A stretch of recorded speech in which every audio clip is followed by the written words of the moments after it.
On today's edition of Fit Happens, we'll be joining a yoga class, doing something fishy in the kitchen with salmon, and going into the gym to do some work on the chest and the triceps.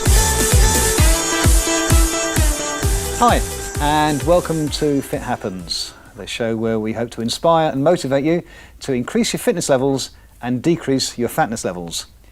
My name is Chris Zaremba from Fitness Over 50, and I'm joined by Keith Cormican. Hey Chris, how you doing? Very well, sir. Tell me, Chris, a day in the life, or not a day in the life, but your general fitness activities, what you would do. How would you live your life? Obviously you train almost every day, or do you train every day? Yeah, I try to train every day. I try to do cardio training first thing in the morning, usually 5 days a week, and that's pre-breakfast cardio. So I'll spend 30 to 40 minutes usually on a treadmill or a cross trainer in that time. Mm-hmm. And that's first thing in the morning. Then a day's work, which for me is usually seeing nutritional clients or personal training clients all along the course of the day. And then at the end of the day, late afternoon or early evening, I'll go and do a weights workout. And that weights workout for me will be one of 5 different workouts, which I called A, B, C, D and E, obviously. A is for arms, so I do that on the first day. B is for back, which is the second day. C is chest. It's only a bit more difficult to work out what they're going to be now, but D is delts, and delts is deltoids with his shoulders. Yeah. So shoulders on the 4th day. And 5 is E, which is elevators, which is my word for legs. Now, I know legs begins with L. But you just like to complicate things, I like to complicate things, and there's a little bit of a marketing gene inside me that likes A, B, C, D, E for arms, back, chest, delts and elevators. And people say to me, when's your rest day for your body? The answer is I don't really have a rest day for the whole body. A rest day for my upper body is when I'm doing my legs, and a rest day for my legs is when I'm doing my upper body. Yeah. So I don't actually have a full body rest day, unless something comes up in the social diary that means then there's no gym that day, which is great. I just carry on with the cycle afterwards. A rest day. What's sleeping for? Rest day. Yeah, exactly. Welcome back to Fit Happens TV, and with me today I've got a very special guest, Aruj Irwin. I understand you're a yoga teacher. Yes, Keith. And thank you very much for inviting myself and Chris to your class earlier on today. It's my pleasure. You put us through the motions and you're very good. Fantastic. So just tell me basically, what got you into yoga in the first place? I got into yoga after I had my daughter 20 years ago. 20 years? Yes. It's been 20 years since I've been doing it religiously. Right. Before then, I did it now and then, but probably not as regularly. But for past 20 years, I've practiced it fairly regularly because I wanted to, initially after having Farah, because I wanted to get fitter, get back into shape. Yes, okay. Yes, not lose my fitness, get back into shape. And it was easier to put a mat down in my own bedroom and do yoga at home instead of, having to go down to the gym and use the equipment. Absolutely. So yoga is so accessible. You don't need much equipment for it. You can do it anywhere. Anywhere, absolutely. Yeah, again, as I said, don't need any kind of equipment at all. Yeah. What I did notice earlier on today, though, is because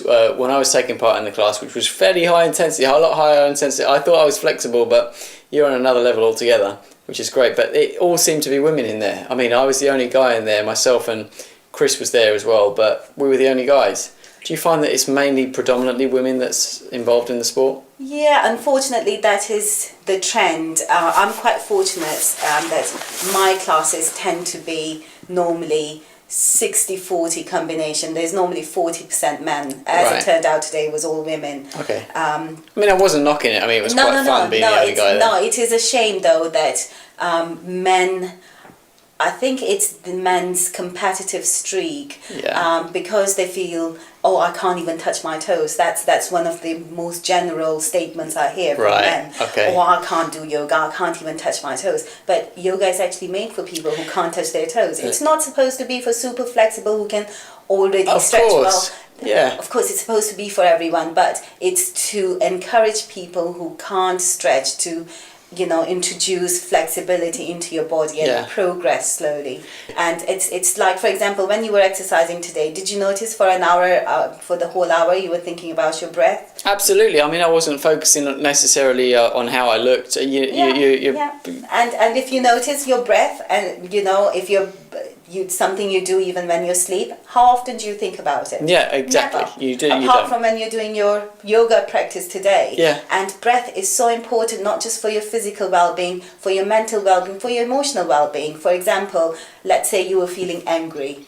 if you just breathe. Yeah. If you just breathe, it will calm you down. Of course. And your breath is something like, it was your lungs kicked in when you were born. Yeah. And they're going to keep going until you take the dirt nap. Well, that's really interesting that you say that as well. I'm always telling people to breathe. Absolutely. Breath can fire up your digestive system. Exactly.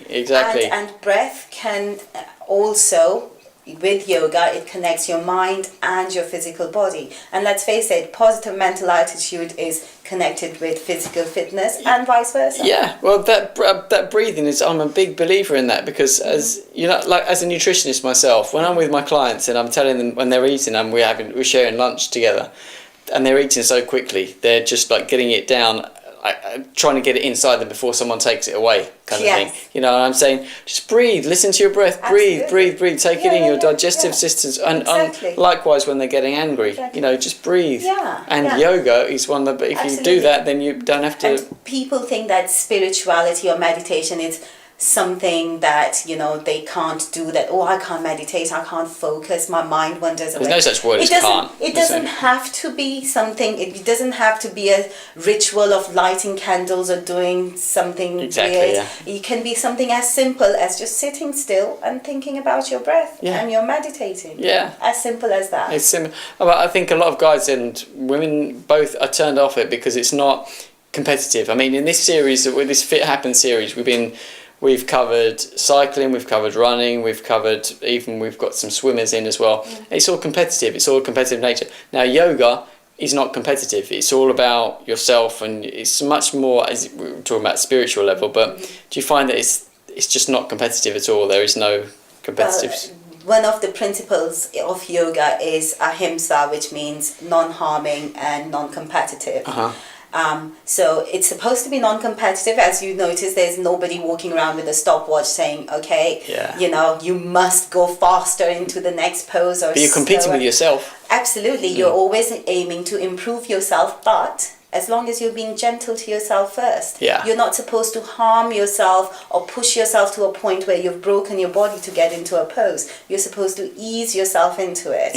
And you're not supposed to be comparing yourself to the person next to you, but that doesn't mean that people don't do it. It's human nature to compare and compete. And that's why, going back to your first question, that's why men find it off-putting to do yoga. They somehow feel that they have to compete with that flexible woman standing next to them. They really don't have to. They don't want to be beaten by like a 50-year-old lady. Absolutely. Anyway, listen, it's been a pleasure. It was a pleasure today in the class, and it's been a pleasure talking to you again. And pleasure is all mine. Thank you so much. Listen, thanks for joining us at FitHappens TV, and we'll stay tuned. Right, a question now from Michael. I bumped into Michael on his way to the gym. Well, he's going to go and do all sorts of good things, but there was one good thing he should have been going to do that he wasn't going to do, and here he is. My question is, I go to the gym a lot, but I'm lousy at stretching. What stretching should I be doing? Yep, that's right. Michael is terrible at stretching in the gym, and I have to admit, so am I as well. So the question from Michael is to you, Keith, really, you're the expert on stretching, is what stretches should Michael or anybody else be doing in the gym? I love stretching. I couldn't function the day. After I get up first thing in the morning, I stretch. I've done it all my life. I've got a big martial arts background, and so I got into it that way. A few yoga stretches. I mean, to me, it's easier to demonstrate than it is to actually talk about the actual stretches. So I'll show you a few. Okay, we have a nice floor here. Show us a few of the top stretches that you'd recommend, Michael. Michael's a gym goer, remember, and he doesn't normally do any stretching. So what should he be doing? In general, just a few basic stretches for every lay person that's like just come into the gym first thing is just back down on the floor, sit down, toes pointed towards you, and you lean as far forward as you can. Now, everyone's going to be different. Don't try and overreach don't hurt yourself. Just reach down to the point where you actually find it a nice warm sensation in the back of the legs, the hamstring area, and hold it there for about 5 seconds. 2, 3, 4, 5. Well, Keith says that's a basic stretch. I have to say I would find that quite hard to do. So for somebody with me who isn't that flexible, I know Michael isn't that flexible either, you do the same stretch but not go quite so far forward. Yeah, maybe not quite so far forward. Okay, show us another one then. Touching your toes, I think everyone should be able to do this, whatever age they are, if they've been doing it for quite a while. And I think that Anyway, right. If you can't do it if you can't reach your toes first thing, straight off the bat, then reach as far as you can. Try and keep the knees flat on the floor again as much as you can, but reach down as far as you can go, and you build up gradually each time. Hold each stretch for about 5 seconds if you can. If it's painful, get over it. Just get into it, and it will get easier. Trust me. Eventually, you'll be able to reach down towards your toes without even having to warm up or anything, and then straight all the way down. Hold it, and it doesn't hurt. Seriously, over time, it does not hurt. It might look painful at first, but it's not. So just before you go, I know that you have a little party piece you want to show. So this is something that we're not going to advise Michael to try. Is that right? No, we're not going to go Michael. No, we won't advise Michael to try. But you can try it. Unfortunately, we're near the end of the programme now, so I can't do it. Well, we'll give it a go. We'll give it a go. As you said, it's the party trick. It's the martial arts showboat. We'll just do it. We'll just do it. We'll see if we can. This is without warm up now. Remember, without warm up. Let's see how I'm feeling today. Yeah, that's okay. We can get away with that today on screen. Come now, Chris. If that's your party trick, then I'd like to go to some of your parties. It's my party, absolutely. I'll tell you what. I'll come and join you. Come and join me, Chris. What's that? Oh, we've run out of film. Sorry, we've run out of film, so you won't be able to see me doing that. What a shame. So, Michael, I hope you've got some good ideas then, and next time I see you on the stairs on your way to the gym, I hope you are doing these stretches as well. Cheers.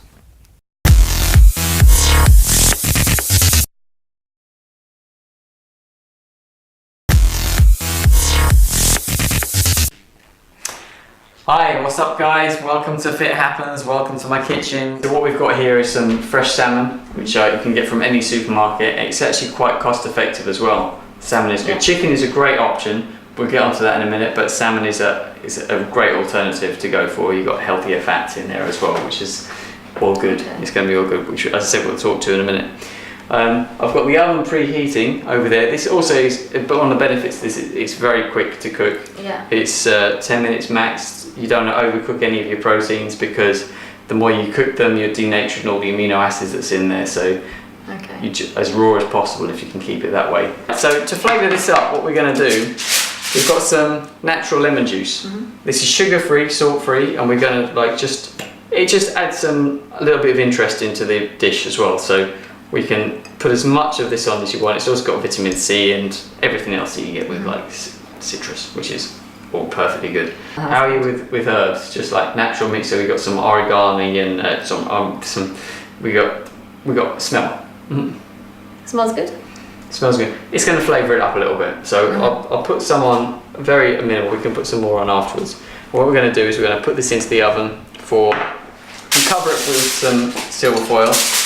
It's so simple, anyone can do it, honestly God. I mean, I'm trying to keep things as simple as possible in the FitHappens kitchen because it just shows that anyone can do it at any time. Does that stop it from drying out? Yeah, if you put it in without, you can put it in without, but it's just going to go crispy on the top and it's not going to come out as nice as it is like this way. You want to actually taste something that's going to be quite nice to eat. You know, it's going to be, food is pleasurable, well at the same time, you know, that's what I always like to say. So as I said, we've got the oven preheated for the last 10 minutes in proper blue pizza style. And yeah, so we're going to just throw that in. It usually takes about 10 to 15 minutes to cook, but we've got it on the high heat for today. We've got a Tupperware tub here, and that's what we say to it. It's been washed, I've taken all of the bits off the side, and you can eat the skin with this as well. You don't have to, but it's all good. You can mash it up. I mean, I've got Rob, who was joined me in the gym a little while ago. He actually has it mashed, or he enjoys it mashed, which is all good as well. It's actually maybe it's a bit better, but we're going to go for it. Just quick and easy today. As I said, this is a quick and easy meal that anyone can do at any time. Microwave in there for probably about 5 minutes is what it would take. So we'll turn it on, and we'll put her onto microwave. 1, 2, 3, 4. Just while that's cooking, we'll give it 3 minutes and we'll come back. Can you pass the plate, please, or just one of the plates? And what we'll do is, this is all washed. We've got some green beans and we've got some salad. Do you have salad at home? I'm not going to make this too fancy. When I've got time, I'll make it look all really I'm usually pretty. quite lazy actually. I tend to go to one of the big supermarkets and I'll buy a whole mixture of everything cut and prepared. When you're a busy on a daily lady, basis. yeah. So it's got the peppers, it's got the, you've got the antioxidants, red peppers, orange peppers, yellow peppers, put your tomatoes in there. You've got everything, a mixture, everything's chopped up, sweet corn, so it's not boring. It's all done for you. It's all done for you. What I'm hoping for now is that this has cooked the salmon to perfection. As I said, you don't want to overcook any salmon. It's been about 10-15 minutes in the oven. So we're going to take it out, as I said, in proper Blue Peter style and see how it looks. And sounds good. It smells pretty good right now, so I'm hoping it tastes on the same kind of level. Yep, it's going nice and crispy on the top. So let's have a little look, see how it goes. Oh, thanks. Shut that off in a minute. Could you pass me a spatula out of the drawer there, please? The same place as before. Thank you. This is actually really, really. You can smell it. If you guys had smelly vision at home, then you'd be good, but we don't right now. So I'll give you that. You can hear that sizzling, and look at that. It's just succulent. Look, guys. It's you can't say it's easier than that. I mean, it's like that took minutes. Yeah. We were talking a little bit, but it smells good. I wish you guys could smell it at home, but I'm gonna tuck in. Listen, try this at home. Give it a go. Let me know what you think. Hit us up on Facebook or Twitter, or just drop an email to FitHappens TV and check us out next time. Dill, what do you think? Good? I think I could do with you coming over to my house on an evening basis and sorting me out. I would love to. I would love to. Anytime. Listen, I love it. It's lovely. I love it's very nice. The variation. Try the sweet potato as well. It's all good. Try it out at home. Time now for a question from Sophie, who runs one of my favourite bars. Well, we've got lots of alcohol drinks in this bar. I was wondering, what is the best alcohol for me in a fitness point of view? Well, Sophie asking about how does alcohol fit into a fitness-based lifestyle or a fitness regime. The answer is not easily, to be honest. I drink a fair amount, but I'm very careful about what I do drink, and I have a principle I use specifically with alcohol called quality, not quantity. So I don't drink a lot, but what I do drink, I make sure is a very, very high quality. So I drink beer, but I make sure it's particularly fine beer. And ditto with wine, and the same with spirits as well. So my first bit of advice relating to alcohol and fitness is to minimise the amount, but what you do have, make sure it's worth it, make sure it's high quality. But having said that, beer is really not the best thing to have, and there aren't many beers that would fit into a good fitness regime. Wine perhaps is slightly different. Red wine is known for some of its good properties. It's got some cancer-beating properties. It's got a great thing in it called resveratrol, I think it's called, which is particularly good for fighting and stopping certain oxidation issues in the body and for cancers. So red wine is quite good. Red wine is also good because it's got only 1/6 of the calories, typically, than white wine. So if you're going to go for wine, go for red. It's far less fattening than white wine. Welcome back to the FitHappens gym, where I'm joined by Manoj Katkar. Manoj, welcome. Thank you. And today we're going to look specifically at one area of body part training, which is the push muscle group. Now, the push muscles are all those where the body is pushing a weight or a resistance away from its core. Now, I'm talking about the core effectively being the chest area. Okay. We'll start with the chest then. So the first push muscle group we're looking at is the chest. So we're pushing weights from here to here. Okay. Another push muscle group are the triceps, which is at the back of the upper arms, and pushing involved is pushing a weight from here down to there, typically, or from here forwards. We'll see those, and again that's a push action. We'll also be looking at shoulders, because pushing weights upwards is a shoulder exercise. That's the deltoids, specifically the anterior deltoids, because there are other deltoids which are part of the pull group. So we're going to look specifically at the chest, the triceps, and the anterior deltoids. Sounds good. Good, let's get on with it. We're going to look now at the flat bench dumbbell press. It's a flat bench press because there are also variants with an incline bench where it goes upwards and a decline bench where it goes downwards. In both those cases it actually targets a different part of the chest muscles, the pectoralis major. So take two dumbbells, lie down flat. When we've got stability here, bring the dumbbells to this position. When we have stability here, press upwards to when the arms are very nearly extended, then lower, push up, and lower. Sometimes they touch together at the top. Doesn't matter if they do or not, it's not important. Finish the exercise by bringing the dumbbells together and sitting upwards. That's it. Okay, I'll give that a try. If you sit down, I'll put them on your lap. One on this side, one on that side.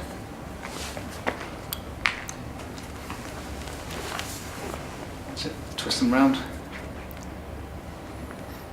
Push up. You exhale as you push up. Exhale on exertion. Try not to lock the arms right out at the very top. Keep a slight bend in the arms. That's great. Fantastic. Well done, Manoj. Bring the weights forward. Bring the knees up. Finish the exercise. Right, time to look at the rotational grip dumbbell press, sometimes called the Arnold press, after somebody who made it famous. That's the guy, you know very well.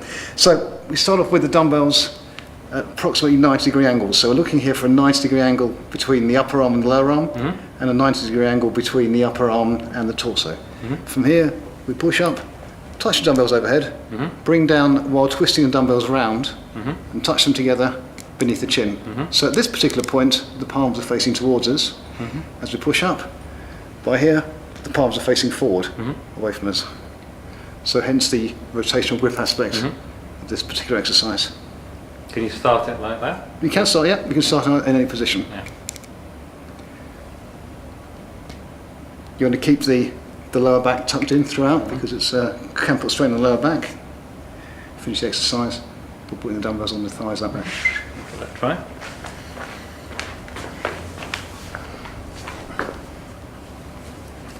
So start the exercise if you wish, with the dumbbells together. From there? Correct, with the hands towards you.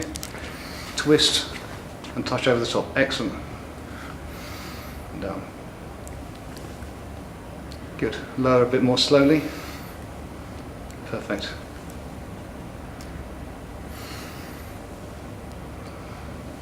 Breathe out as you push up. As always, exhale on the exertion. Good. Excellently done. The next exercise is a tricep rope pull down. So you attach a rope to the high pulley position on a cable machine, stand facing it and grab the ends in a handlebar type position. The feet can be either both parallel, facing forwards, or you can have one foot in front of the other for stability, whichever works well for you. You start the exercise by bringing the bar down to this position whereby the arms are horizontal and therefore parallel to the floor, and pull to the bottom. At the bottom you twist your wrists outwards so that there's a flare outwards on the rope. You return more slowly to the starting position here. Notice at all times I'm not going too high up, so the elbows aren't coming up above the middle position, the arms aren't going up further.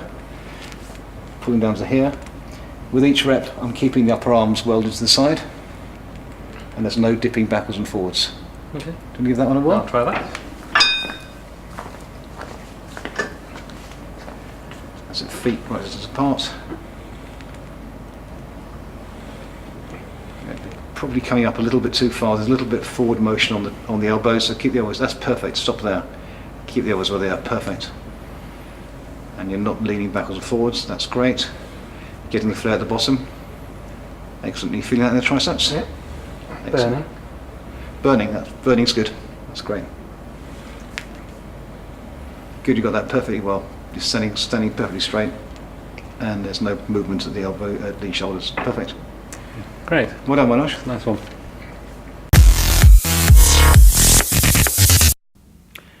Alright, that's about it for another show. Thanks very much for watching. We're now off to practice what we preach, and we're going to get some healthy red wine. Oh, good.